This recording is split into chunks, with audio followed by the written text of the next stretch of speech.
hindi pa tapos ang laban legal ni Senator Bato kasi on the main case ah, baka bumaliktad pa no ang Korte Suprema at magdesisyon na isang illegal na hakbang ang pagdakip sa kanya kung hindi dadaan sa lokal na korte. Nagbabalik na po ang Pulso ng Bayan at sa mga oras po ito nasa linya po ng ating komunikasyon ngayong umaga si Attorney J.D. Hinlo, Deputy Secretary General for Visayas ng PDP Laban. Attorney, may aga po. Jade at Admar ang inyong makakasama muli. Maraming salamat sa inyong oras. Mayong aga, Jade and Admar at sa buong kasama sa SMNI. Opo, Attorney, may arrest order na po si Senator Bato de la Rosa. Yan po yung inanunsyo ng Department of Justice kahapon at itinuturing na po siyang pugante. Batay na rin po doon sa inilabas na desisyon ng Supreme Court na kung saan ay binasura nga nila yung naging hiling o itong TRO hiling ng Senador Bato de la Rosa. Ano ho ang masasabi po ninyo? Nagsalita ng Korte Suprema, so sa ngayon walang restraining order na inilabas kaya pwedeng arestuhin si Senator Bato. Pero hindi pa tapos ang laban legal ni Senator Bato kasi on the main case baka bumaliktad pa no ang Korte Suprema at magdesisyon na isang illegal na hakbang ang pagdakip sa kanya kung hindi dadaan sa lokal na korte. So, it is a temporary setback for Senator Bato, but again, dahil diyan ay walang makakapigil sa gobyerno kung i-voluntary surrender siya sa ICC. Opo. Pero sa tingin po ninyo, Attorney, ano yung pinaka-reason ng Supreme Court? Kasi nga maraming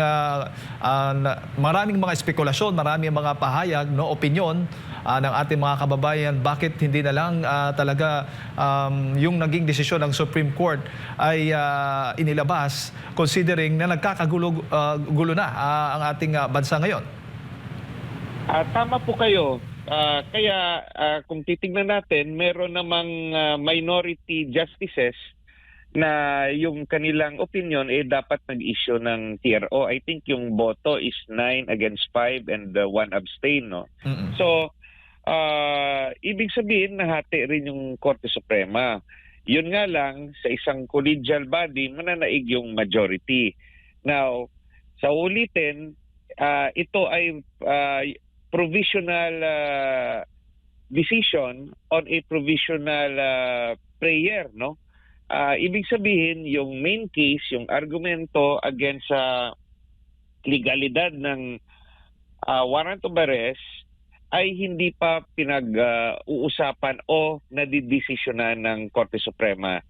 But tama yung obserbasyon mo at kung ako ay kasapi ng Supreme Court, boboto ako na dapat para magkaroon ng political stability at walang untoward incident na mangyari o karahasan, sana bago sila mag-desisyon ng pinal sa isyung warrant of arrest at yung kasama na rin dyan, no, yung jurisdiction ng ICC, sana nag-issue muna sila ng TRO.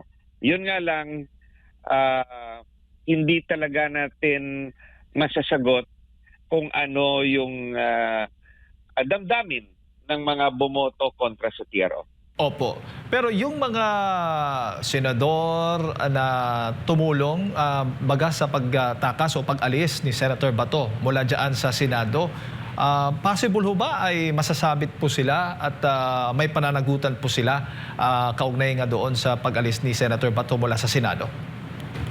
Yung isyong yan, sa criminal law, no, kung merong complaint, titingnan kung yung naging aksyon ng mga senador ay may criminal intent.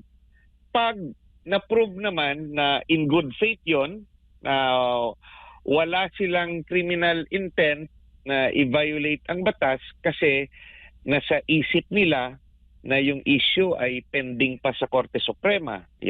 Una yan.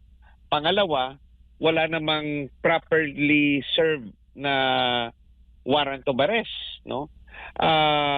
At hindi nga binigyan ng kopya ng warrant of arrest yung Senado, at pang-apat, hindi rin dumaan ito sa Interpol, no, na proseso. So maraming depensa na pwedeng gamitin ang mga senador sa issue ng pag-alis ni Senator Bato sa Senado. At ako'y naniniwala na sa rason na hindi pa nagsasalita ang Korte Suprema nung mga panahong yon, merong benefit of the doubt na ibibigay sa mga senador at sa mga kawani ng Senado na nag-protect sa institusyon ng Senado. So, in a criminal case, you have to prove beyond reasonable doubt. Now, yung sa ideya naman kung pwede silang kasuhan, wala namang makakapigil sa NBI o sa kapulisan na mag-file ng kaso. Pero iba namang issue, let's say kung may findings yung prosecutor kung iaakyat ang kaso sa korte.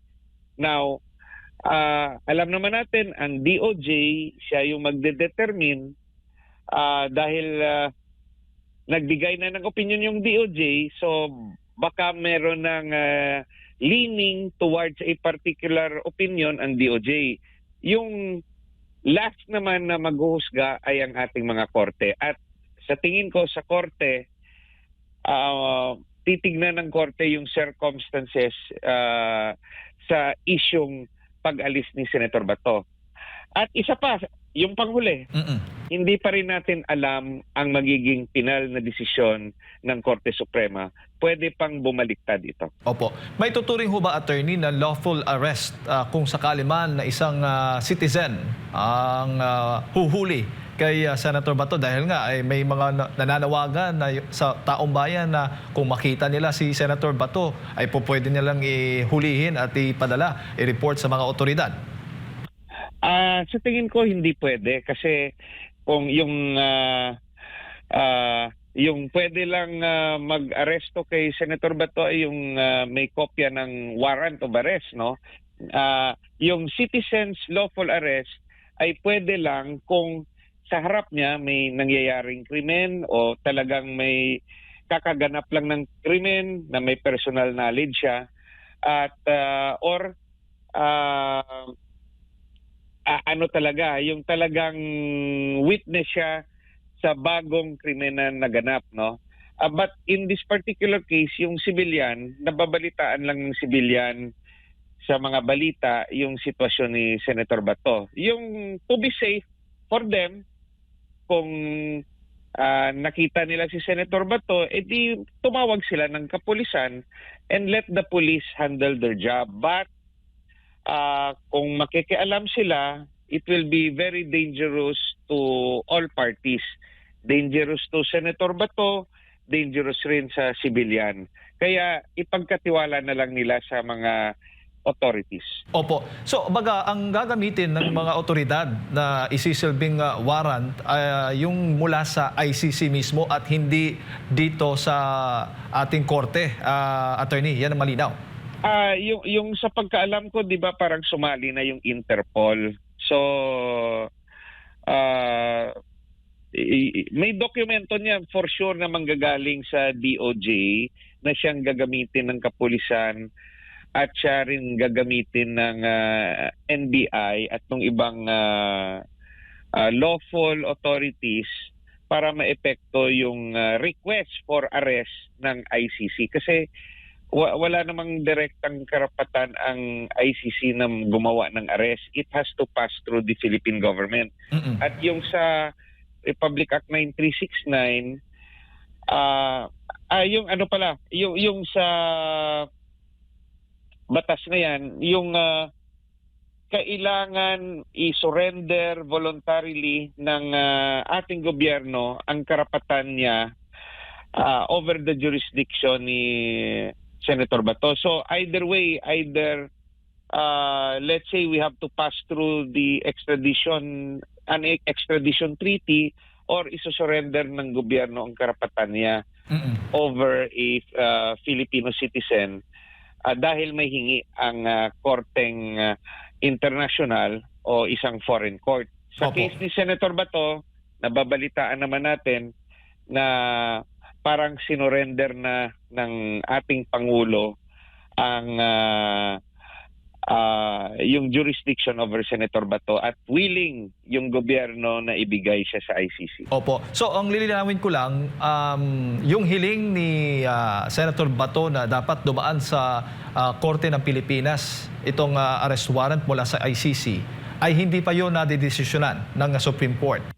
Hindi pa nadidesisyonan, pero dahil yung interpretasyon ng executive branch of government, pwede siyang arestuhin,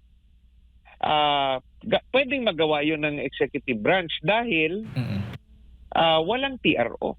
So, kung may TRO, sana napigilan yung executive branch. So, pwede rin sabihin ng executive branch, kahit let's say later on, napatunayan na magdesisyon yung Korte Suprema kontra sa executive branch, sasabihin rin ng executive branch, in good faith kami dahil ito yung interpretasyon namin sa batas at hindi nyo naman kami pinigilan. Kaya gagawin namin ang sa tingin naming tama at yun yung pag-aresto kay Senator Bato. Yun yung problema, magiging moot and academic yung issue kung ipapadala si Senator Bato sa Netherlands and later on ang Korte Suprema magdesisyon na mali pala. So ano na magagawa natin? Nandun na siya sa ibang lugar. Opo.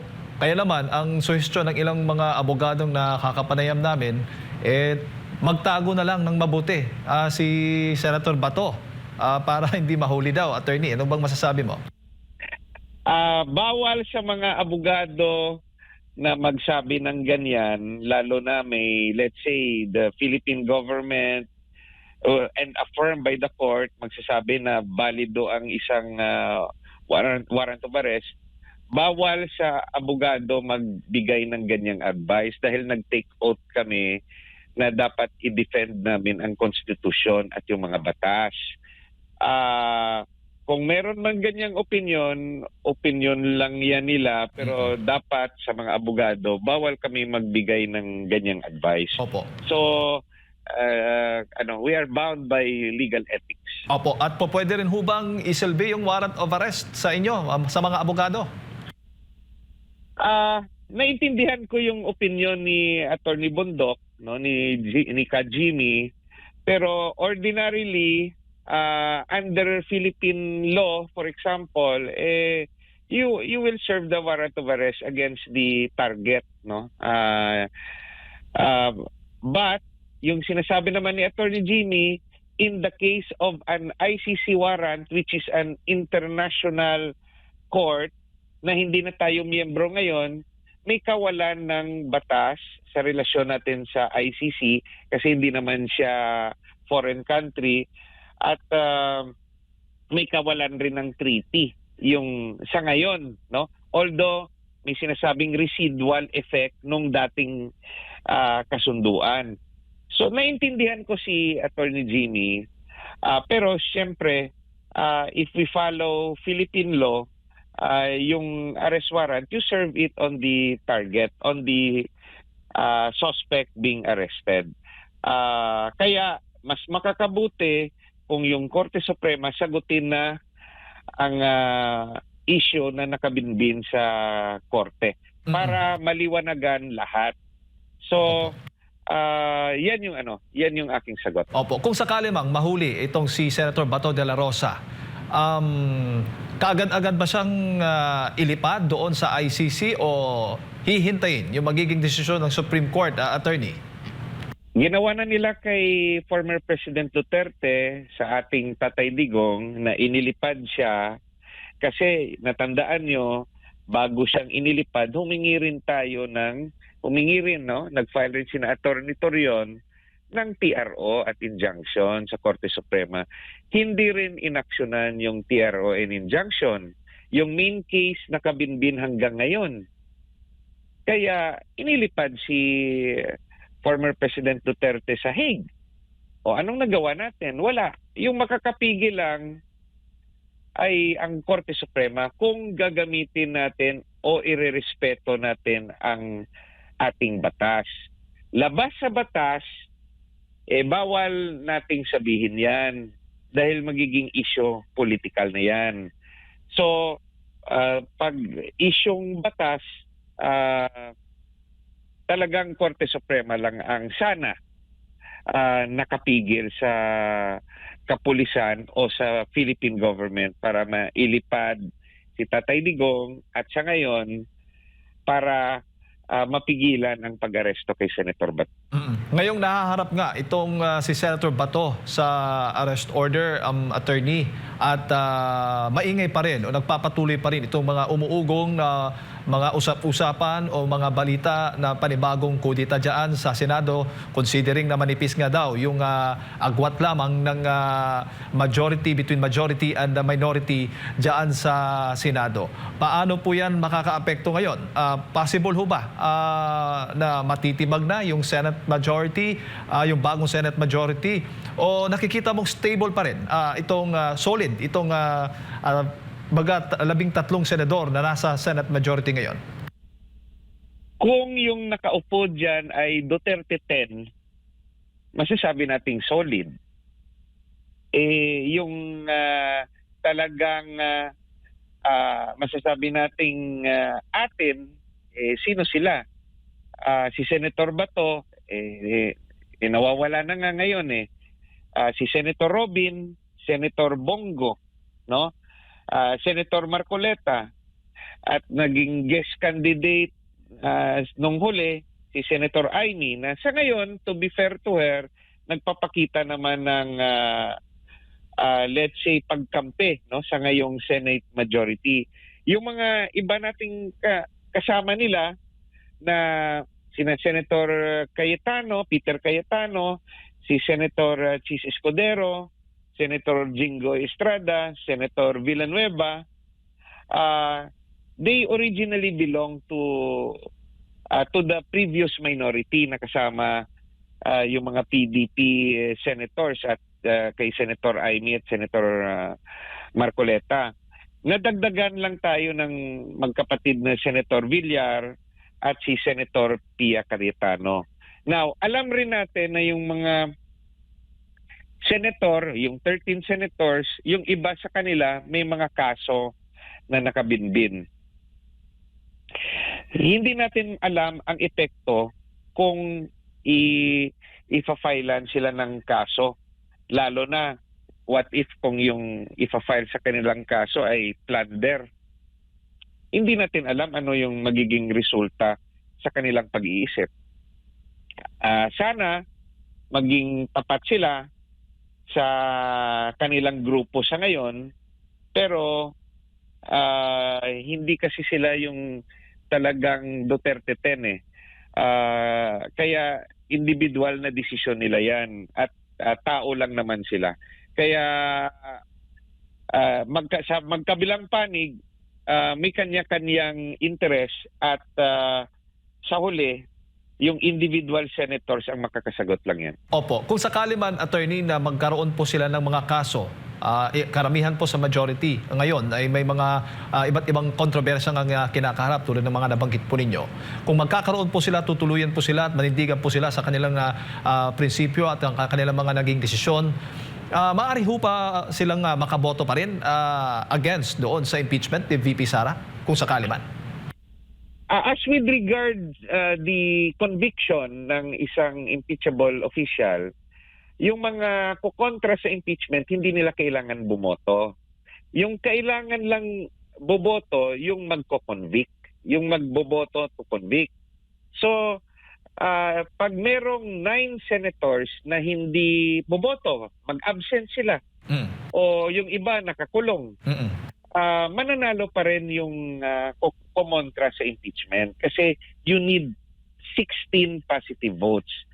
Pero sa isyong pamaraan o proseso ng impeachment proceeding, pag maging absent ka sa impeachment court, yan yung aantayin natin kung ano yung magiging sagot, kung allowed ba yung pagboto through video. Pero even if allowed pagboto pag video, kung gaya ni Senator Bongo, dadalhin sa ICC sa Netherlands. Kasi sabi ni former Senator Trillanes, yung susunod kay Senator Bato si Senator Bongo, kahit video, hindi yun i-allow ng ICC. Kaya problema talaga. Dito naman sa ibang mga senador, kung may plunder case sila at hindi sila bibigyan ng pagkakataon na makapagpiyansa, i-allow ba ng korte na ipagpatuloy nila ang kanilang trabaho bilang senador through video conference?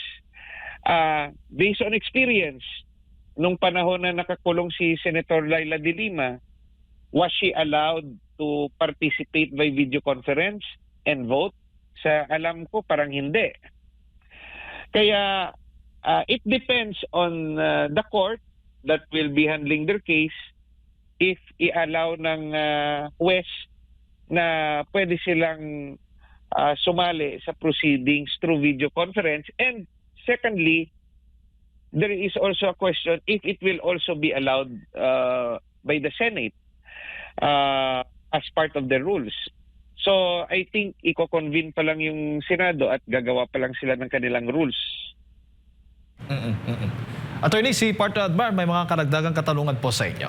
Attorney, mayong aga, si Admar po. No? Dito naman ako kay former President Rodrigo Duterte. Isinailalim po siya sa cell monitoring po. Hindi po ba ito yung mga unang basehan kaya hinihiling po yung interim release sa dating Pangulo? Dito sa kanilang sinasagawa, para bang nadja-justify yung hiling ng kampo ng dating Pangulong Duterte hinggil sa kalusugan ng dating Pangulo? Dahil sa edad ni dating Pangulong Duterte, any ruling by the court pwedeng magpalit o mag-adjust. Kasi pwede siyang healthy sa ngayong araw, pero by next week, magkasakit siya. Or the month after, maging mabuti na naman siya. Kaya it will be a case-to-case basis, no? On humanitarian grounds. Kasi sa edad niya, yung presumption, there is also a possibility na hindi na kaya ng kanyang pag-iisip o katawan ang isang trial. So even if it was denied dati, pag may bagong balita tungkol sa kanyang kalusugan, yung kanyang mga abogado ay pwede sa uulitin humingi ng basbas ng korte na to suspend the proceedings dahil hindi siya capable to proceed with trial. So it's a case-to-case ruling sa korte. Opo. Speaking of former President Rodrigo Duterte pa rin po, dahil meron pong isang international non-government organization na nagsumiti nga doon sa United Nations nga, no? Nakikita nila na pinupolitika nga itong si former President Rodrigo Duterte. Sa katauhan nitong si Fujiki Shon, no? Ano pong masasabi niyo po dito? Ano kaya ang nakikita niyo pong malaking tulong sa kasong kinakarap po ng dating Pangulo sa ICC? Any UN resolution, let's say majority UN resolution that will side with former President Duterte, isang manifestation ng support. Pero hindi yan makakapigil sa ICC. Kasi yung ICC is subject to a treaty among countries. Yung pwede lang sigurong makapapigil sa ICC sa huli, kung mawalan ito ng pondo, no? Yung mga member countries will stop giving funds to the ICC. Tingnan natin sa ngayon, di ba? Hindi naman nire-recognize ng China, Russia at Amerika ang ICC ng Israel at natin at ng iba pang bansa. Pero it continues dahil pinopondohan pa rin ng ibang bansa. So, on the matter sa may naghain ng kaso sa United Nations, it's good na nare-recognize tayo ng NGO na yan, pero hindi yan makakapigil sa proceeding. Now, magkakaiba kung manalo ang ating pambato sa pagka-presidente by 2028. Yung pagkakaiba niyan, kasi sa ngayon, yung Philippine government mismo kung saan citizen si Tatay Digong ay siyang kumukontra sa kanya. It's the Philippine government. Pero kung yung susunod na presidente ay kakampihan siya, then it will be the Philippine government na rin yung gagawa ng paraan na makalaya siya. O ano kaya ang effect nito kung bibigyan siya ng pardon, amnesty, o talagang ipaglalaban siya sa international community. At may maraming paraan magagawa kung yung ating gobyerno ay naniniwala na kailangan siyang pabalikin. Kasi yung problema natin sa ngayon, yung mismong gobyerno natin ang kumakalaban sa kanya.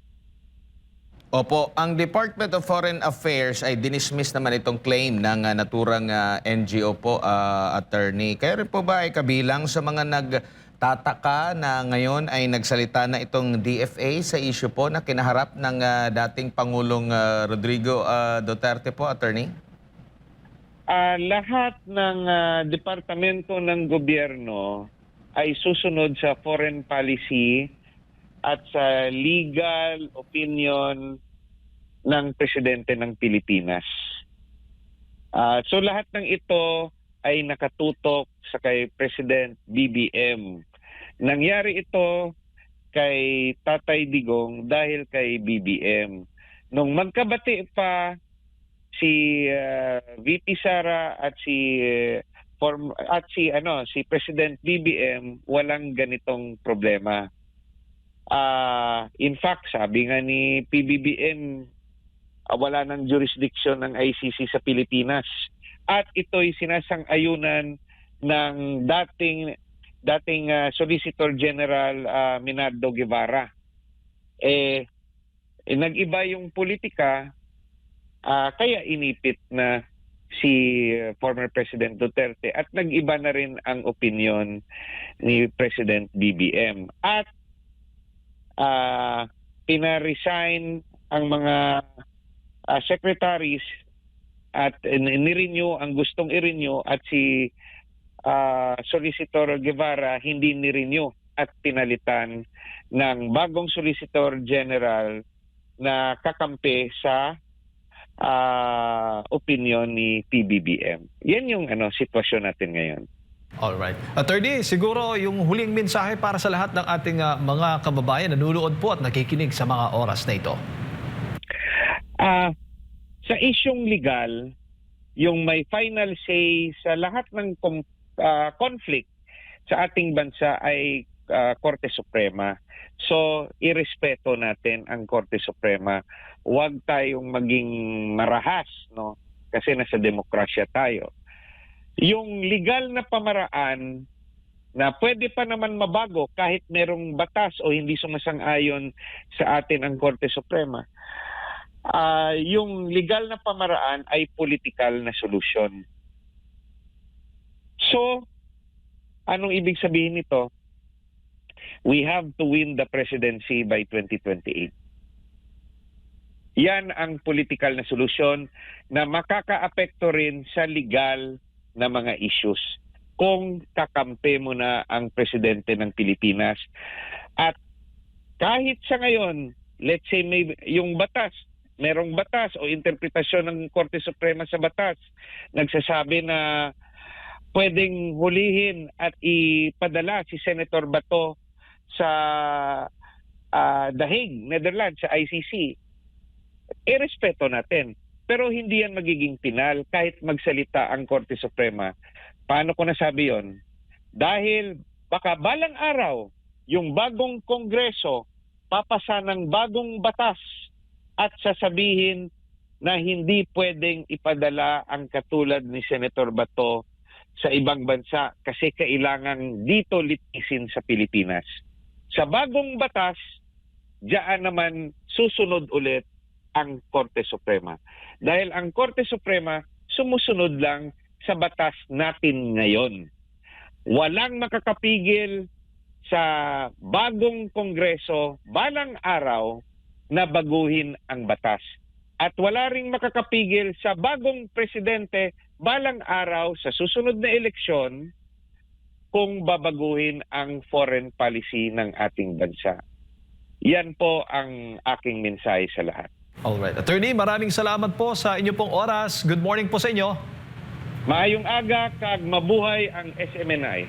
Ayun po mga kababayan, si Attorney J.D. Hinlo, Deputy Secretary General for Visayas ng PDP, laban ang ating nakasama. Napakinggan ngayong umaga. Break lang muna tayo. Magbabalik po ang Pulso ng Bayan.